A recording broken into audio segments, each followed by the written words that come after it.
Hey guys, subscribe for daily content. And if you're shopping for gear, make sure you check out the description for the newest items at some of the very best online retailers. There's also links for some of the items that I personally recommend. Thanks! What's going on YouTube? Metal Complex here, and today I've got another short little unboxing video to show with you guys. I know what's in here, and it's ridiculous. This is one of those knives. Actually, I think there's two things in here.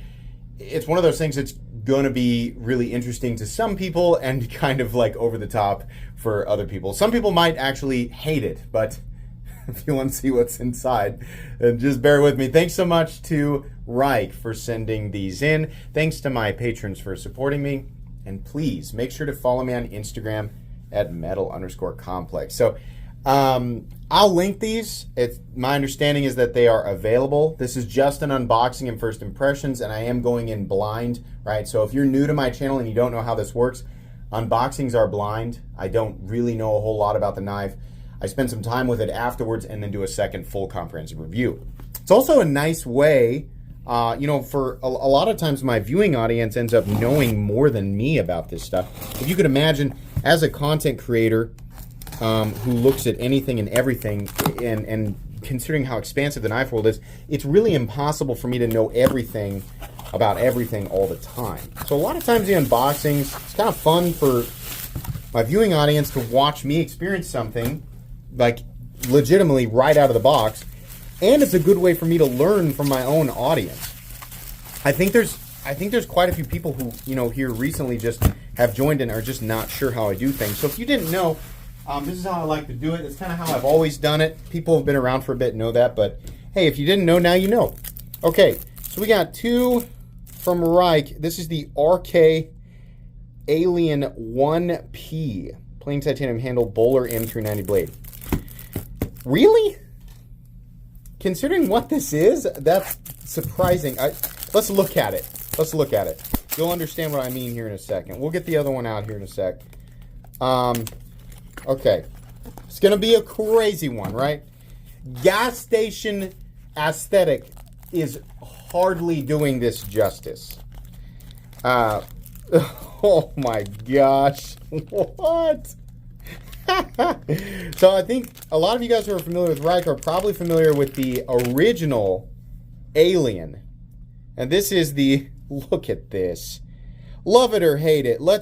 Can we get a round of applause to Rike for this ridiculous machining? There's hardly anybody else. Look at that pivot. That's absolutely absurd, right? And honestly inconvenient, right? But we should all be able to look at this and understand that the goal with this design was probably not convenience first. That's probably not something that was super high on the priority list. They probably were like, obviously we're making a knife, but let's do the design part first, right? So if you're familiar with Rike, you've probably seen the larger original Alien design, which one day I would actually really enjoy handling. And this is the RK, I guess, Alien, which has a replaceable M390 blade. Okay, I have a lot of questions here. Number one, that is cool, right? This is a really fancy box cutter. And honestly, you shouldn't have to ask why, right? If you're familiar at all with the knife world, asking why right now, boy, you could go back 20 years and ask why, right? The answer is just because, right? They've been doing this for a long time. That's a train that's not stopping anytime soon. But apparently, so I watched a video on this. Okay, so this goes backwards. Now, here's where you guys potentially can help me out. I don't think I needed to actually unscrew that all the way, but there's a look there. It's just like a spring-loaded screw. I think what I'm going to do is keep some of those threads in there. So let's see if I can get that back down. Okay, now this blade, I believe, just comes out. Well, I thought it did. Let's pull this out. Does this have to come out? Oh, I see. Okay, so that screw actually does have to come down just a bit. And then this blade comes out. Okay, so I have a question for Rike or whoever. is this a common utility blade that I just am not aware of? Because it's this is apparently made out of M390. That's really cool. Where do we get replacements? Does it come with a replacement? It does. It comes with, that's kind of neat. So we got to serrate it, because here's the thing. You can resharpen this, obviously, right?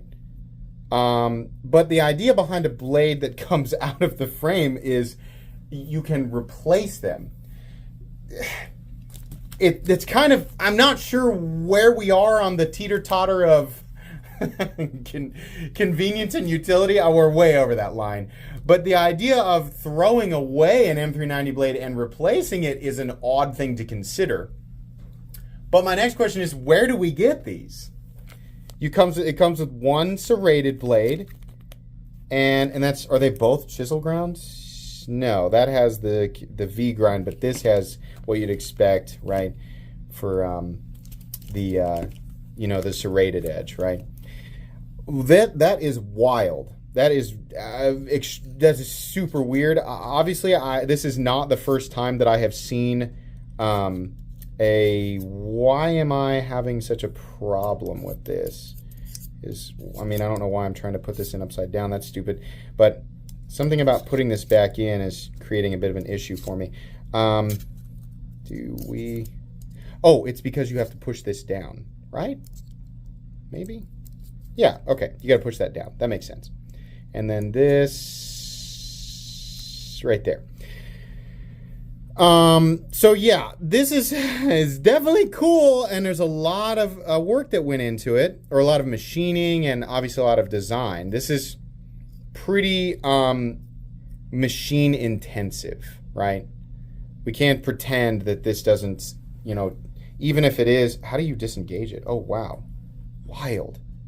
So weird. Nice though, nice and snappy. That's going to create decent amount of wear and tear on machines to make a bunch of these. Can you reverse flick it? No, but this is, I guess you're just supposed to grab onto that. Wow, that is so weird, man. Look at this. Apparently ambi clip. No, it can't be, because the clip is, it has the insert, but the clip has curvature to it, which means if you flip it around to the other side, it's going to curve the other way. This curves in. See what I mean? It follows the curvature of the spine. So if you flip it to the other side, it's going to go the other way. But we have this little recessed area that suggests that it can rest in there, and it looks symmetrical to me. No, these are cut differently. It's just how it's cut. But you can see here, there's a ledge here, and this one's more of a slide. That is quite the pokey flipper tab. It does work, and this is cool, and it's absolutely solid, right? Can you buy the replacement blades? And how much are they, right? This, I'm pretty sure, is like $250, which right away is going to have a bunch of people making spaghetti in their pants. That's fine. Go ahead. You won't be the first ones. 20 years ago, people made spaghetti over stuff like this too, right? Not exactly like this, but believe me when I say this is not a new thing, and people getting upset about it is not new. I'm not saying it's not justified. I'm just saying save your energy. It's not worth it, right? But I like to cover things like this on this channel because, it's like I always say, otherwise this world would just be the Opinel, the Buck 110, and the Ontario Rat Model 1 and 2. Thank goodness that is not the knife world we live in, right? But let's look at this other one. I'm pretty sure this one is black. If you're just a huge fan of the utility style knife, but you're not overly concerned with the the economic convenience of the idea behind it, right? I guess if you're a big fan of irony. Okay, and this one also comes with both blades. So we have, and are both of these, is the serrated one also M390? So this one is not marked. I'm going to guess that it is, right? This one is definitely marked M390, and this one is also definitely marked M390. So at least the straight edge is M390. Wow. Absolutely wild. You will definitely get the, that's sharp. You will definitely get the cutting geometry out of these, but there's quite a bit in your cutting path there. So you really, it's about right here. It's just like one of the fanciest, I mean, I've definitely, like, $250 obviously is a lot of money to pay for something like this, but listen, I own a one of these utility, custom sort of like over the top box cutter style knives it's easily double the cost of this, right? And they exist in forms that are quadruple or more. So this is not, like I said, it's not a new thing. It's absolutely wild, and it's clearly not going to be for everybody. That's not in question at all. But it is interesting. I kind of like the black one even more. That pivot is absolutely absurd. Look at that. Kind of wish it wasn't. It's not, though. It's just that it's not free spinning. That's actually pretty easy. I think you can, there's enough of it sticking out that you can honestly just grab it. I wouldn't use tools on that. It's obviously all titanium. Huh. Okay. This has been a pretty lengthy unboxing. This is just weird. Let me go ahead and measure these real quick, and I'll give you guys some size comparison. So the overall length is it's just shy of 7. It's about 6.85 inches. Blade length, I mean, I don't know, you could say 2.85. Realistically, where it's actually blade, you're looking at 2.35. Cutting edge is also 2.35, right?